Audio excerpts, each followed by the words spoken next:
Good morning, everyone. My name is Rebecca Robinson. I'm the Advocacy Manager here at TRA. Thank you so much for joining us for a review of the 86th Texas Legislature. Welcome. Before we get started, I just have a few housekeeping things. First off, we're recording this session, so give us about a week after today, and we'll make sure that everything is online at our website, which is txrestaurant.org. Secondly, we encourage you to ask questions throughout the presentation. If you do have a question or a comment, please just type it into the Q&A box, which should be on the side of your screen, and we will answer them as we go along. And lastly, if you experience any kind of technical problems, just send a message via the chat or via the Q&A box, and an admin will respond. Now, to kick off today's session, I'd like to introduce TRA's General Counsel. Many of you know him, Kenneth Besserman, and he's going to lead us through the first part of this presentation. Kenneth, welcome. Thank you. Thank you, everybody. Good morning. Thank you for participating. The 2019 legislative session just ended at the end of May, and the veto period ended on this past Sunday. So now we are ready to let you know what passed, what didn't pass, the successes that TRA had in advocating on your behalf, on the restaurant industry's behalf. So with that, let's get started.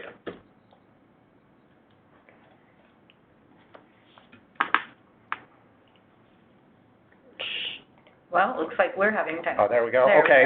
We go. Here is a short little agenda of what's going to happen over the next half hour or so. We're going to do a little review of the legislative process and how bills pass in the legislative session. We'll talk a little bit about our past successes as an association and things that have benefited the restaurant industry. And then we'll take a deep dive into the legislative issues that passed this session and those that did not pass. So let's get started.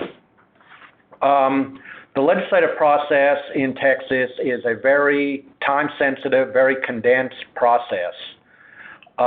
It is 140 days long, and there are thousands and thousands of bills that get filed and passed during those 140 days. So in early January is when the session starts, and it runs till the end of May. During that 140 days, and mainly during the first 60 days, is when all the bill filing happens. So there's time to introduce bills, have committee hearings, floor debates, conference committees.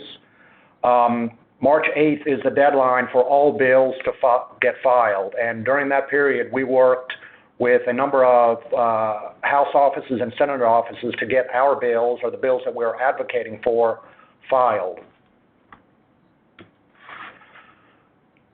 The Texas legislative process is complex, and it is mainly intended to not pass bills.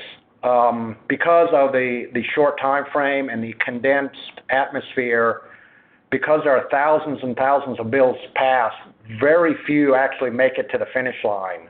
And along that way, there are multiple steps and multiple processes that can derail a bill. Everything from bills not being heard or scheduled for a hearing, to committee paperwork that does not get filed or gets held up in the process, either inadvertently or on purpose. There are delayed hearings. There are hearings where quorums cannot be established so that votes cannot be taken on bills. And as you get later on in the session, as bills make it out of committee, there becomes a backlog on the House and Senate floor to get those bills up and debated. There's another vetting process. Once bills get out of the committee where they are heard, they have to either be sent to the calendars committee in the House or placed on the intent calendar in the Senate. And those are just another process by which bills get vetted to get to the full House and Senate for debate. And then lastly, and probably most importantly, there's political gamesmanship involved in passing bills. I mean, there are trades on votes. There are members in both houses that may be for or against a particular bill or particular issue. So bill authors have to continually work to get their votes to get those bills passed. As you can see here, here's just sort of a graphic description or a graphic presentation of how a bill passes. I won't go into detail, but as you can see, a bill has to go through all these multiple steps on both sides of the House and Senate before ultimately it gets to the governor for his signature or his veto. This shows you that the depth and work that your TRA government relations staff has to manage on a daily basis from January to May. They've got to, work with bill authors, work with committees, work with the governor's office, work with other lobby interests or other interest groups to push these bills through on a daily basis. Here you see some session statistics that were recently compiled by the Legislative Reference Library. As you can see on the best column is the right-hand column, where you can see the total bills that were filed were 7,324. Of those, only 1,429 passed, and 56 were vetoed. So you can see that's a pretty small percentage of bills that do pass. 1,400 out of 7,324. So it's a testament to your association and the advocacy efforts that we put forward that we can get our bills passed or many of our bills passed.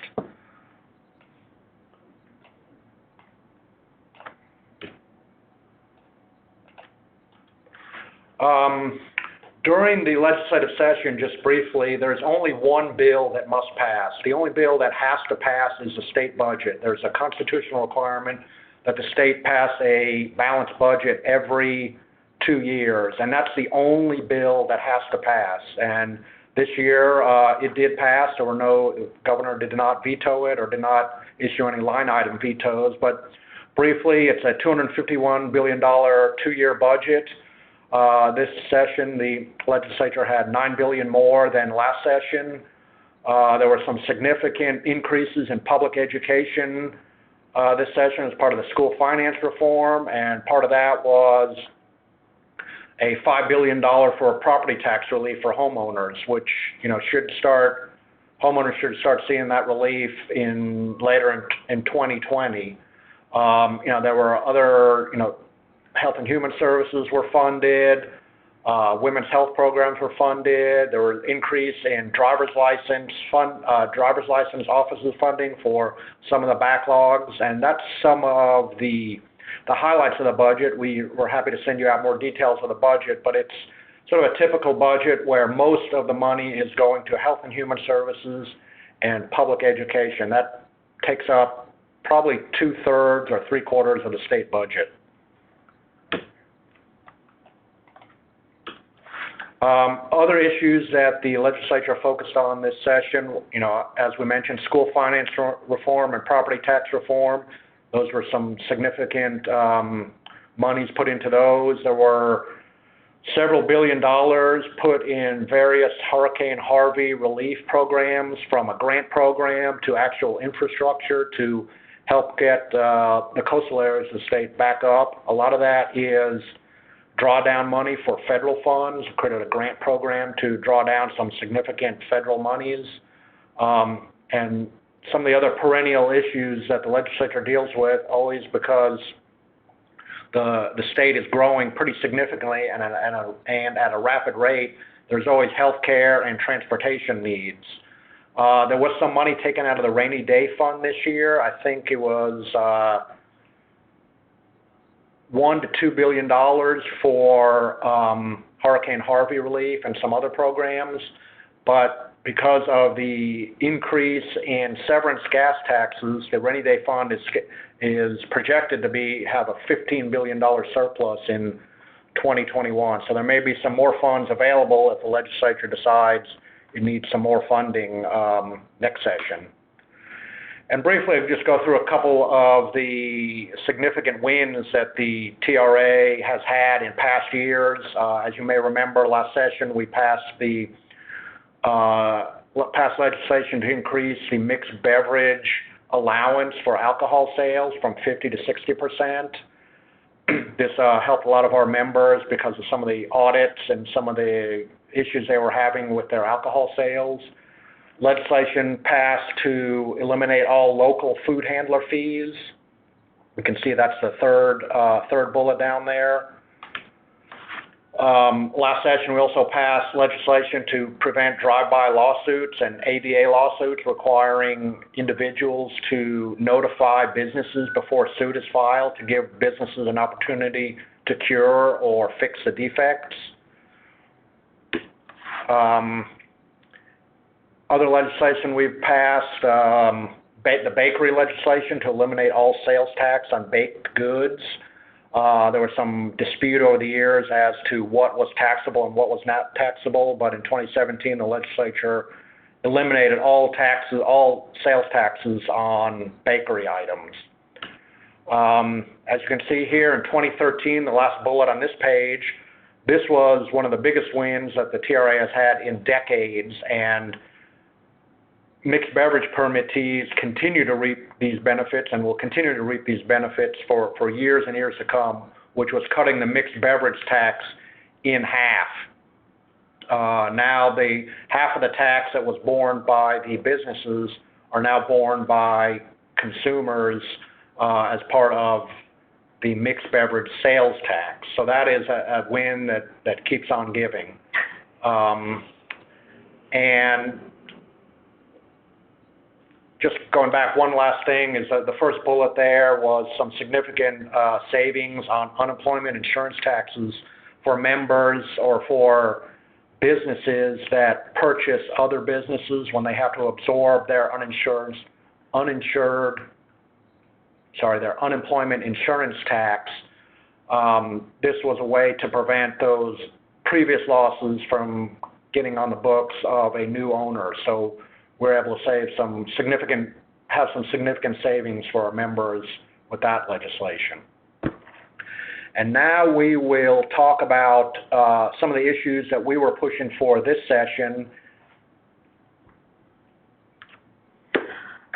One of the things that we heard from our members was that when they were applying to get TABC permits, one of the things they have to do is the city or county has to verify that they are in a wet area, and they have to certify that. Well, a lot of times what was happening was it was getting held up. There was no real rush to urgency to verify someone's certification, so that made getting a TABC permit take that much longer. So one of our key priorities was to speed up that process. So we had a WetDry bill, and that was one of our victories. HB 1443, which was recently signed by the governor. And this language was also included in a TABC sunset bill, so double covered on this one. And basically what it did, it was a simple fix. It was a 30-day requirement to certify a mixed beverage permittee's wet or dry status. So that kind of moved things along. So we were glad to see that. The next bill that passed was Senate Bill 1450. This is the alcohol delivery bill that many of you probably have been reading about and hearing about for a few months now. It was signed by the governor just recently. The bill the first question is, why is this necessary? Well, if you have a mixed beverage permit, alcohol cannot leave the premises. You cannot sell a beer or a bottle of wine or a mixed drink to a consumer and have them take it off the premises. So what we were seeing out in the marketplace was, with the increase in food delivery that consumers are taking advantage of, delivering food from restaurants, there seemed to be an increasing need. Well, why can't I get a beer or a bottle of wine with that dinner? There were some workarounds with it where some of the third-party apps could, pick up your dinner at one place, and then they would go out to a package store or to a grocery store that allowed for off-premises delivery and pick up a drink for you. But what this bill does now allows for a mixed beverage permittee to also sell alcohol as part of the food delivery experience. So what the bill says is that if you have a mixed beverage permit, you can now sell single-serving mixed drinks that are manufacturer sealed. So the pre-made margaritas and the pre-made daiquiris that you get from your distributor, those can now be sold as part of food delivery, in addition to bottles of beer, cans of beer, or bottles of wine. And everything has to be manufacturer sealed or sealed by the manufacturer. There is no ability to sell mixed drinks that are mixed by the retailer and put into a to-go cup or a plastic lid. That is not permitted. It has to be manufacturer sealed by the manufacturer. So the cans or the bottles of pre-made drinks. Part of the mixed beverage, part of Senate Bill 1450, the delivery bill, will require whether if you are delivering food and alcohol yourself or it is being contracted out to a third-party delivery service, Uber Eats or the Amazon or the Favor entities, those drivers must be 21. They're going to have to be certified in alcohol server training, and they're going to have to ask for IDs, just as if they were a bartender or a server in a restaurant. And that is part of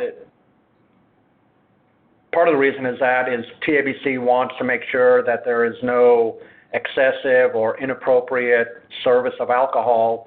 And it also protects those entities, whether it's the restaurant or it's the delivery company, from any dram shop liability, so that there is some protection under the law if there is underage service or excessive service.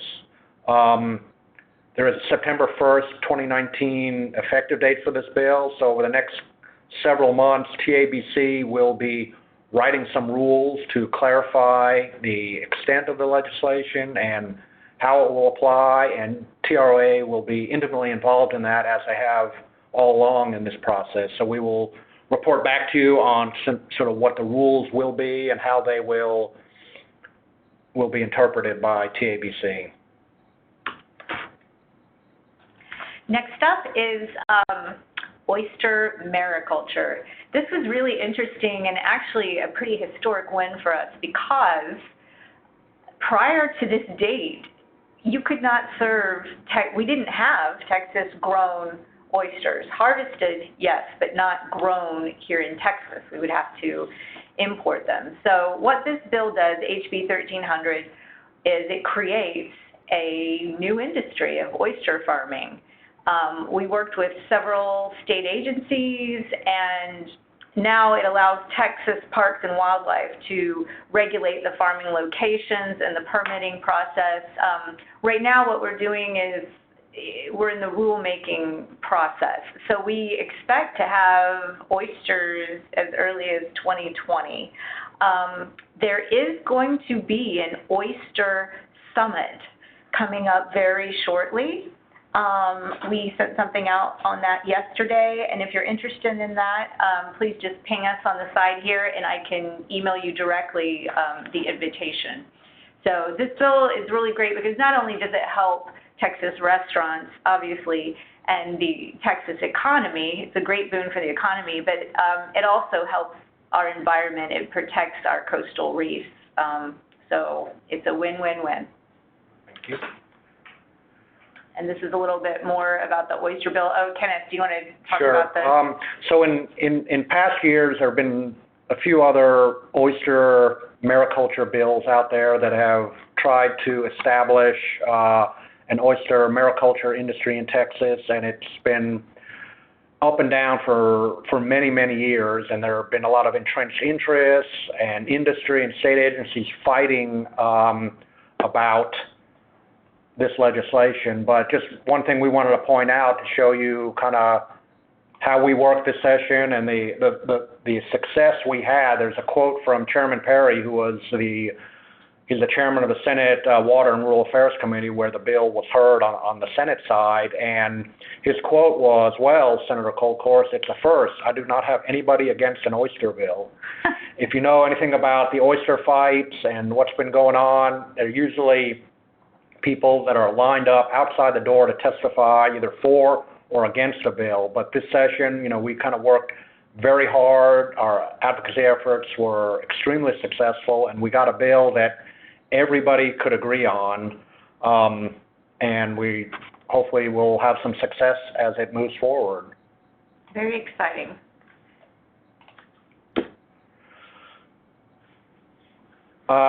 Another bill that passed this session is the weights and measure bills that we affectionately call Barbecue 2.0. Many of you on the call may remember that last session we had a bill that the purpose was to exempt any establishment that sells food by weight. So typically your barbecue establishments, yogurt shops, salad bars, and the like. If they use scales to sell food by weight, they would be exempt from the certification and registration requirements for those scales.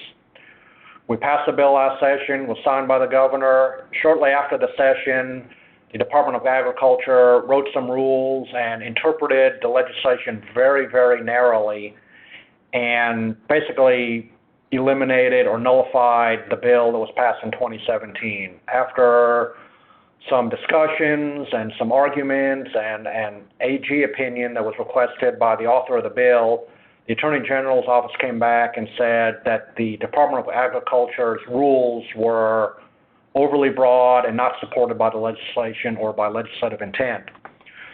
So we had to come back this session and pass another bill that put into statute what the Attorney General's office said, sort of narrowing the language a little bit to make it absolutely clear that anybody that sells food by weight, whether or not that food is eaten on the establishment or it's taken to go, those scales no longer need to be registered and certified with the Department of Agriculture. This was an issue that was brought to our attention by some of our members in 2015 and 2016. We sort of monitored those citations and their issues they were having with the Department of Agriculture. We saw a need for some legislation and got to work with a couple members of the legislature in crafting a bill, and obviously passing it took us 2 sessions to pass it, but that goes to show if you have some issues that you think need to be addressed that may have widespread effect or implications on the industry, to our members or non-members alike, let us know so that we can start working on it and monitoring it to see if there is legislation needed. And if we can't work it out with the agency, it may be something we can take care of in the legislative process. So no scales need to be registered anymore. And that bill was effective immediately. I think it was May 20th or so. So if you get a citation, or the Department of Agriculture shows up in your establishment asking for your registration or issues you a citation for failure to register, please let us know immediately. Another important bill that was passed this session was the Alcohol Beverage Commission Sunset Bill. The sunset process is a process that every agency goes through, typically every 12 years. The purpose of sunset and the Sunset Commission is to review an agency's effectiveness and purpose and to make sure they're still carrying out their legislative mandate. And during the off-session years, those agencies are put under review by the Sunset Commission staff and the members. They go through a thorough process of looking at their statutes, their effectiveness, the purpose of the agency, and the Sunset Commission comes out with some recommendations to improve the effectiveness and efficiency of the agency. So this year, the Sunset Bill did pass, was just signed by the governor last week. It's House Bill 1545, And I know a lot of you have alcohol licenses, whether it's beer licenses or mixed beverage permits or other types of licenses, and this legislation was very important to you. And here are some of the highlights of that legislation. It continues the agency for another 12 years. That's very typical. It increases the number of commissioners from 3 to 5. I think that is an effort to get some more buy-in from other industries and other groups. One of the most important things is that it consolidates the number of licenses from 75 to 36 licenses. There was a proliferation of licenses out there, or there has been for many, many years, and a lot of the licenses were either underused or underutilized or not used at all. There were some licenses that only had 1 or 2 people using those type of licenses. So they either got rid of those licenses or consolidated those subordinate licenses into their primary licenses. So that will definitely help the agency run a little smoother and process licenses a little quicker.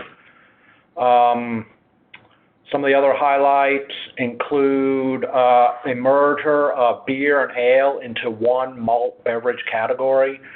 For decades and decades, there's been a distinction between beer and ale depending on alcohol content and what can be done and what could not be done under the beer statute versus the ale statute, what could be sold, where it could be sold, when it can be sold, how it could be marketed. Those things could be quite complex, and with the beer and ale industry changing daily on things that can be brewed, what is called ale, what's called beer, the distinctions became less and less, so the agency thought it was important to put it all into one category. Now that merging of those categories doesn't happen until 2021, but in between those times there'll be a lot of discussions among the stakeholders to get it all on track. There's going to be some streamlining of malt beverage label approval. There's going to be some elimination of outdoor advertising requirements that have, caused some consternation among some of our members. The third bullet point is something that consumers have been clamoring for, and some of the breweries have been clamoring for years, which is allowing Texas breweries, small Texas breweries, to sell beer to go to consumers. There's been an inability for a consumer to purchase beer at a brewery to take home with them, but after many, many years, this is now that prohibition has been eliminated. So starting September, beer to go at Texas breweries will continue. There's going to be a removal of some of the prohibitions on who can own package stores. There's been a familial consanguinity exception to package store or liquor store ownership, so that has been removed, and now anybody can own up to 250 liquor stores without any requirements that they keep it within the family. So this way may allow for a more expansive marketplace in liquor stores and package stores. One of the biggest issues that we faced this session as an industry, along with a number of other industries and associations, was the popping up of labor laws on the local level. As we saw in Austin, and we have seen in San Antonio and Dallas, there's been a passage of paid sick leave ordinances which mandated a certain amount of sick leave in those cities. What we heard from our members and what other associations heard from their members, the manufacturers, the builders, the retailers, the hotels, was that different labor laws in different cities was causing an administrative and business problem for their members in trying to comply with all the different labor laws in different jurisdictions, especially in our industry where employees may move among different locations and in different cities, and was becoming, or it can become, an administrative nightmare to track where people are working, the hours they're working, the sick leave associated with those hours working in different locations. So a group of like-minded associations and business groups came together and proposed some legislation to preempt cities and counties from passing their own labor laws relating to paid leave, scheduling, and employee benefits. It did not prevent businesses from imposing or having their own paid leave or their own scheduling practices or their own benefits if they choose to provide those to their employees. We were perfectly okay with that. We just did not want a hodgepodge of different labor laws in different cities creating a problem for members. So there was some legislation that was proposed on all these three areas that would preempt cities from passing laws in those areas and leave it to the state to determine what leave or scheduling or employee benefits they wanted to provide on a statewide basis. As you can see, and probably many of you heard, that this legislation or these three bills did not pass for a variety of reasons, from political issues to some gamesmanship and other session deadlines, and things just got bottled up at the end that they did not pass. But we're continuing to work with this. We have put out a statement that you're all more than welcome to use and refer to. But as you can see, you can read it yourself. But I'll point out the last paragraph. While disappointed, the Restaurant Association is supporting the Third Court of Appeals ruling that finds local paid sick leave ordinances unconstitutional. That ruling is currently pending before the Texas Supreme Court. While the Third Court of Appeals opinion only has effect within the 3rd District, Travis and the surrounding counties, it is hoped that the Supreme Court will take up the Austin paid sick leave appeal and rule to uphold the Third Court's opinion and hold that all paid sick leave ordinances around the state are unconstitutional. So as a review, the Austin ordinance that was passed in 2017 was held unconstitutional by the Third Court of Appeals, and both the City of Austin and the Asset Group, the like-minded business associations, have appealed the ruling to the Texas Supreme Court, hoping that the Texas Supreme Court, our position is that the Texas Supreme Court will uphold the Third Court and hold that local paid sick leave ordinances are unconstitutional across the whole state.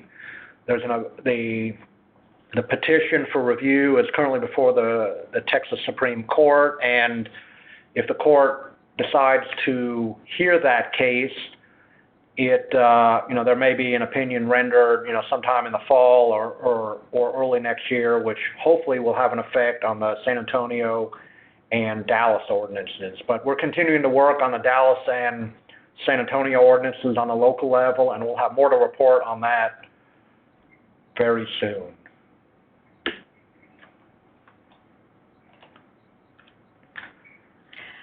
One of the things that we supported, and we've supported this for a long time, is over the past few years, 4 or 5 years, we've seen inconsistent school start dates. So this is just something, HB 233 and SB 673, that we've supported, that basically just moves the school start date to a uniform third Monday in August. Unfortunately, that did not pass for a variety of reasons. But we worked very closely with the tourism industry, and this wouldn't, just to note, this wouldn't have cut down on any school days. It would have kept the school year the same. We just wanted to have a uniform school start date that was later in August, so that so as not to interfere with Texas tourism and restaurant industry.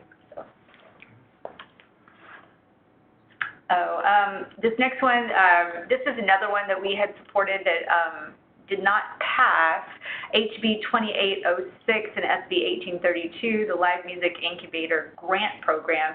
Basically, it's just, we've seen in a lot of downtowns, a lot of people getting priced out, and we're losing a lot of Texas's historic live music venues. So this was a program that would have helped those businesses that are struggling because of the high property taxes and such. So we came close, but... Yep, we'll continue to work on that one in the next session. Yep. As important as it is to pass legislation benefiting our members and the industry, we also work very hard to protect any harmful legislation that may be detrimental to the industry. One of the big bills that we were able to defeat was a bill that would have allowed a consumer to bring their own bottle of wine into restaurants that have mixed beverage permits. As you know, an entity with a mixed beverage permit cannot allow alcohol on or off the premise. And this has been an issue that's kind of popped up every few sessions where individuals want to bring in their own bottles of wine to a restaurant with a mixed beverage permit. And we found from our members that was harmful to them. There are many restaurants and mixed beverage permittees that sink a lot of money into wine inventory and have a sophisticated wine program. And by allowing consumers to bring their own in, it kind of eats into those inventories or those expenses that they have to have in order to have that wine inventory. So we were able to defeat that, along with some of the hotel association was very instrumental in helping us with that as well. Another bill that kind of has popped up was a bill that would have allowed municipalities to set their own local minimum wages. As you may remember, TRA was very successful and was instrumental in passing a bill in the early 2000s that prohibited locals from having their own local minimum wage. That issue, is detrimental to many industries because of the tracking, the compliance issues. As we see in the marketplace, pretty much handles this by itself, because if you go into West Texas versus East Texas versus North Texas, there are different market wages. You have to pay more or less, depending on the labor pool, depending on unemployment, depending on the type of your establishment. So we didn't think there was a need for this, and we still don't believe there's a need for this. So we were able to prevent that from happening in Texas. And lastly, one of the other bills that we were able to defeat was a bill that would have prohibited an employer from taking out or deducting the credit card processing fees associated with tips. Federal law permits an establishment or an employer to take out the credit card convenience fees attributable to tips.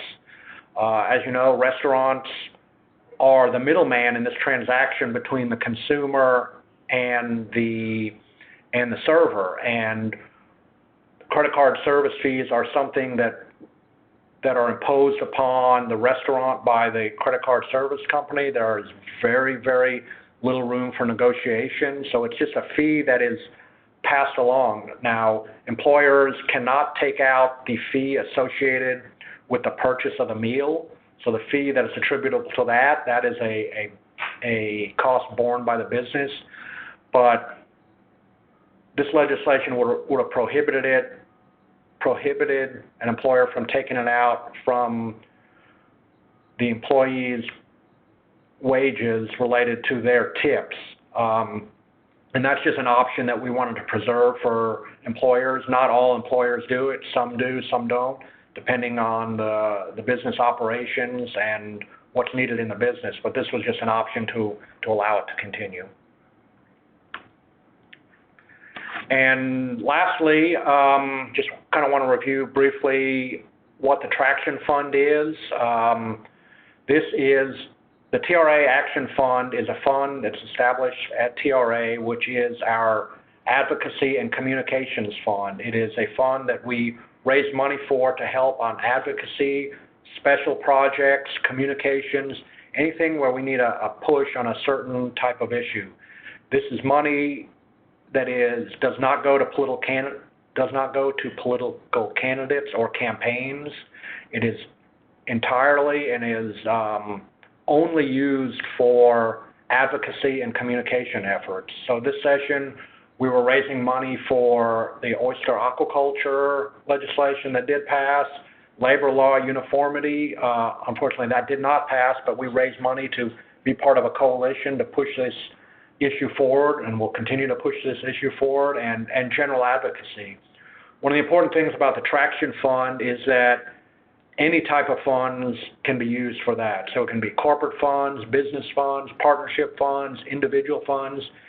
Anything that you want to contribute, we'll obviously gladly accept, but it's not limited to personal funds. As you know, many of you on this call and others are PAC contributors, and we appreciate that, and we like the support, but PAC funds are only limited to individual funds. No corporate funds can be used for PAC contributions, and PAC contributions are limited in that they can only be used to support candidates during elections. So we, have a pretty aggressive and pretty broad and bipartisan PAC contribution history, and that's what we use those funds for. So if you need more information about PAC or Traction or want to contribute, please let us know.